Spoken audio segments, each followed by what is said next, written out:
Hello guys and welcome back to another video on my channel. Today I have a kind of a serious video. It's nothing about CSGO, it's nothing about trading, it's just about me and my life. So if you're not interested in this, bye. I want to talk about a medical condition that I had. It's called SVT, supra-ventricular tachycardia, and it's a condition where your heart beats fast without any reason. And by fast I mean very fast. I think the fastest heartbeat I ever recorded was 248, and that's a very fast heartbeat to just have when you're just sitting in the car alone and doing nothing. So yeah, I don't want to go into detail of what it is because everybody can Google it and it's way easier. It's an arrhythmia where your heart beats way too fast in certain situations, and yeah, SVT starts suddenly and stops suddenly, and normally it's not dangerous, but it is very, very unpleasant.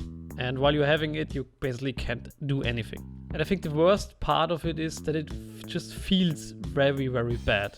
And you get, when your heart beats that fast, you get really, really nervous and you get really, really anxious. And basically your body thinks you are dying and you feel like this. And this is not nice, especially when you have it several times or for several hours a day. Usually when I had this, I was able to get rid of it and get my heart back in normal rhythm after several minutes. But I also had some days where it was very bad. So how this all started and how was living with this condition? I first remember having it in elementary school where I was like 8 years old. And when we had sport in the school and we were playing like football or something, and I remember that I just realized that my heart was beating really, really fast. I didn't feel bad or something, I just felt it. And at that time, I was 8 years old, okay?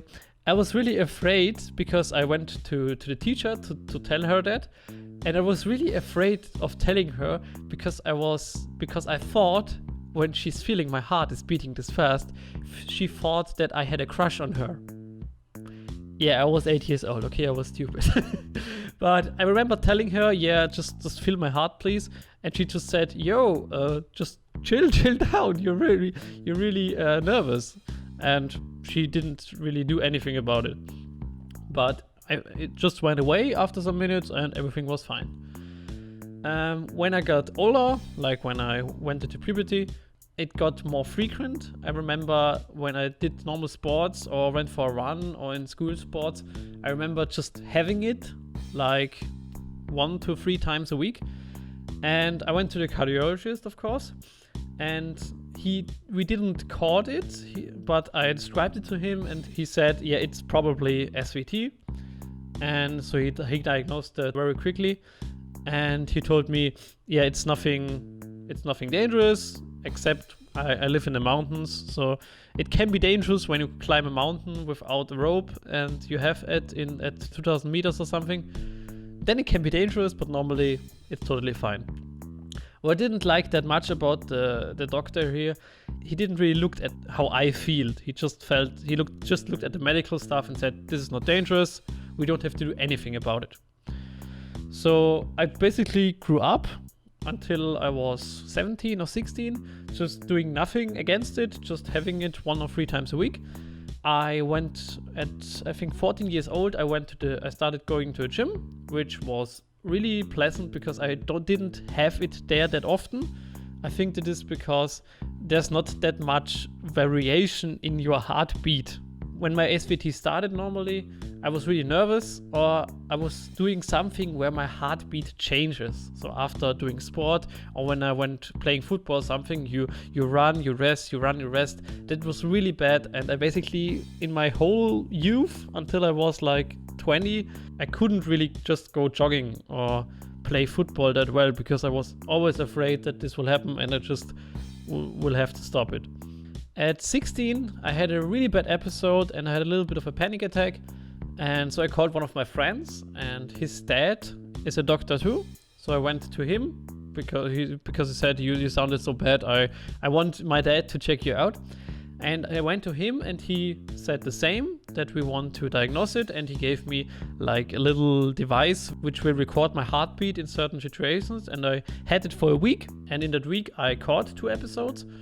And there he described my heartbeat about 240, which was a little bit scary. And he said basically there are 2 methods. You don't have to do anything, but he would recommend that I take some pills, some beta blockers. So beta blockers just chill down your heart rate and your heart in general. And this can help reducing these episodes. And if this doesn't help, he really wants me to think about an ablation, just a surgery where they go into your heart over a vein, and with electricity they burn a scar into your heart, which blocks these wrong signals from starting this SVT. So I started taking the pills at 16 years old. That's a cool thing to write into your CV.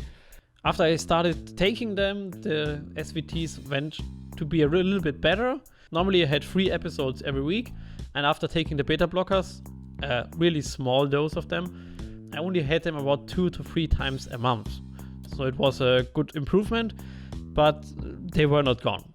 But at that time I was feeling comfortable with them. I said, yeah, if it happens, it feels bad, but I just breathe a little bit and sit down, and after some minutes it's gone, so no problem. So I had a quite healthy relation with my medical condition. Time went by, I had some problems in school sport, I had problems in sport. I even had one time where I was playing CSGO and I was in a tournament match. I started having an SVT because I was just so nervous, I think. And I remember it was like I was alone in the clutch against 4 people, and I just had to put down my headset and call my mother because I was feeling so bad.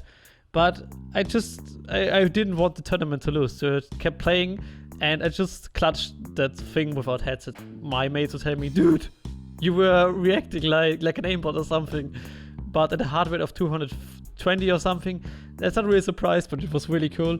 And a friend of mine afterwards dropped me a weapon, the SG Pulse. Yeah, good joke. I also remember it was really annoying because I used to have this during sex. That's not nice, I can tell you that. At around 18 years old, the condition was okay. I wasn't feeling that good about it, but I could live with it, so it was fine. At 19 years old, I had a surgery in my groin, nothing to do with my heart condition. And I remember it was really bad that day. And I had a condition for several hours before the surgery and it was feeling really bad. And my episodes would suddenly start. Sometimes I would knew it before because I would feel my heart beating with some palpitations or something. And yeah, it would suddenly start. And when I sit down, for me, I think the best thing I did, maybe if you have the same condition, it will help you too. I just sit down. I try to relax my upper body as well as I can. So I would just sit down, take a deep breath and hold it. So breathe in really, really hard and hold it. And then breathe out. And then breathe in again, hold it and breathe out. I think just relaxing everything in my upper body and making a lot of room in my chest really helped me getting out of these SVTs. And I have to say it wasn't successful all the times, but if I was calm in that situation and I breathed in like this, I think 30% the SVT would go away. My doctors told me several maneuvers like drinking cold water, putting your head in the cold water, or coughing up could help, or just pressing like you're in the toilet. But for me, this just made it worse. So I developed my own technique, and sitting there, relaxing, breathing in how much as I could was the best thing to me. Maybe I'm just special, but it was the best for me. Yeah. But the surgery wasn't the only occurrence. I had like when I go to the sport, it could happen that I have one episode of FCT, I breathe in and it's gone, everything fine. But there were, I think in my total lifetime, there were like 8 days where it was just bad.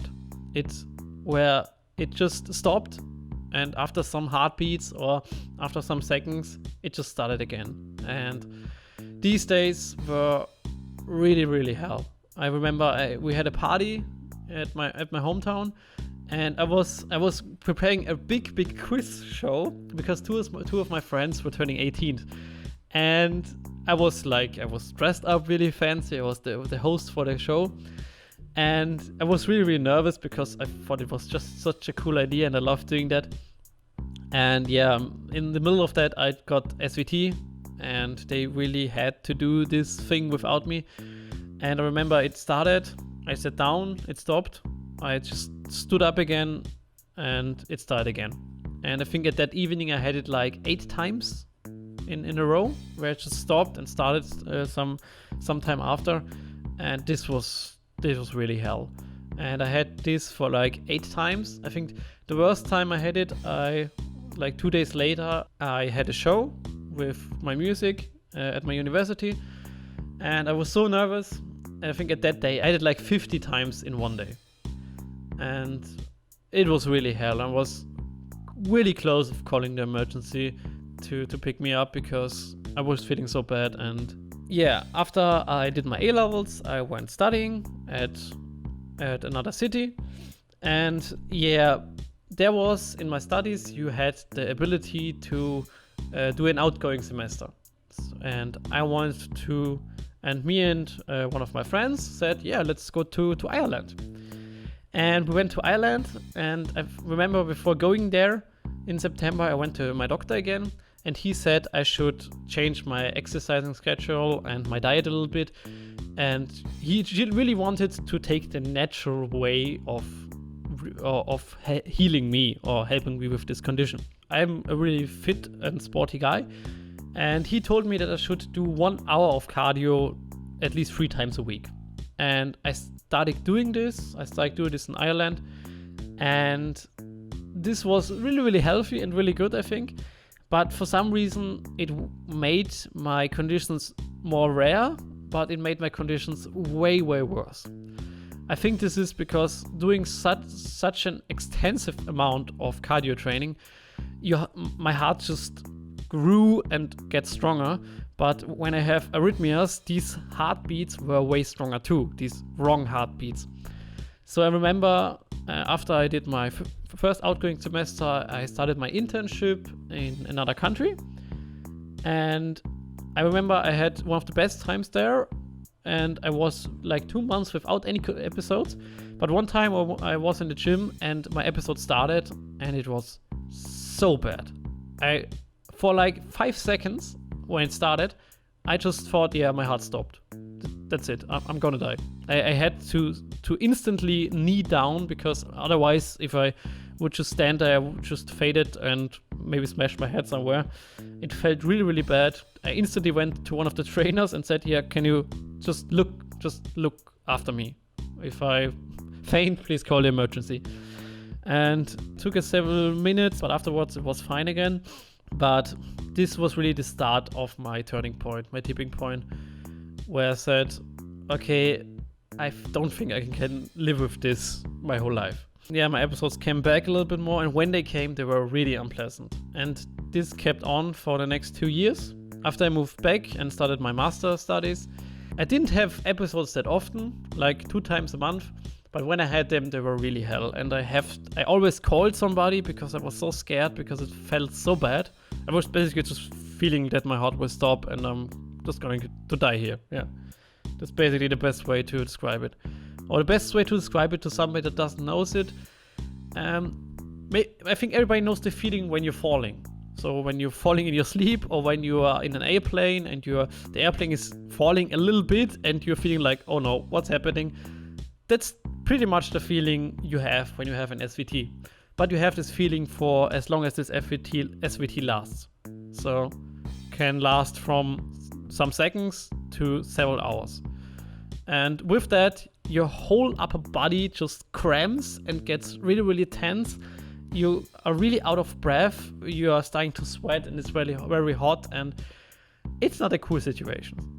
Yeah, after I had a really bad episode while doing my master studies, I basically said, okay, I'm not sure if I want to do the ablation, but let's go to another doctor and ask about his opinion. Yeah, I think that wraps part 1 up really good. If you're interested in the ablation process and how this story went on, please click the first link in the video description. I am Neon, and I'll see you guys in the next one.